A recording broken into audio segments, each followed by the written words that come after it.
හැම ව්‍යවසායකයෙක්ම උදේ රෑ දකින ලස්සන හීනයක් තියෙනවා. ඒ සිහිනය ඇතුලේ ලෝකෙට කොහොම කිව්වත් නොතේරෙන අසීමිත අවදානමක් තියෙනවා. ඔන්ටර්ප්‍රනර් කෙනෙක් කියන්නේ පොසිටිව් මයින්ඩ් සෙටප් එකක් තියෙන මිනිස්සු වර්ගයක්. හෙන ගැහුවත් දරා ගන්න පුළුවන්, ඇද වැටුණත් නැගිටින්න පුළුවන්. ඕනම නෙගටිව් දෙයක් ඇතුලේ එකම එක පොසිටිව් දෙයක් හරි දකින්න පුළුවන් මනුස්ස කොටස්.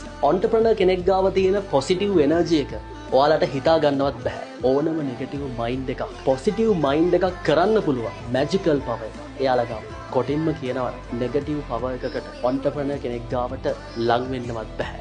ඔන්ටර්ප්‍රනර් කෙනෙක් කවදාවත් නිදාගන්නේ නැහැ. භෞතික ශරීරය නින්දට ගියාට මානසිකව ඔවුන් 24 පැයම අවදිය. ඔන්ටර්ප්‍රනර් කෙනෙක්ට කතා කරලා බලන්න. ඔයාට තේරෙයි ඔවුන්ගේ සංවාද හරිම වෙනස් කියලා. ඔන්ටර්ප්‍රනර්ස්ලා දිනනවා.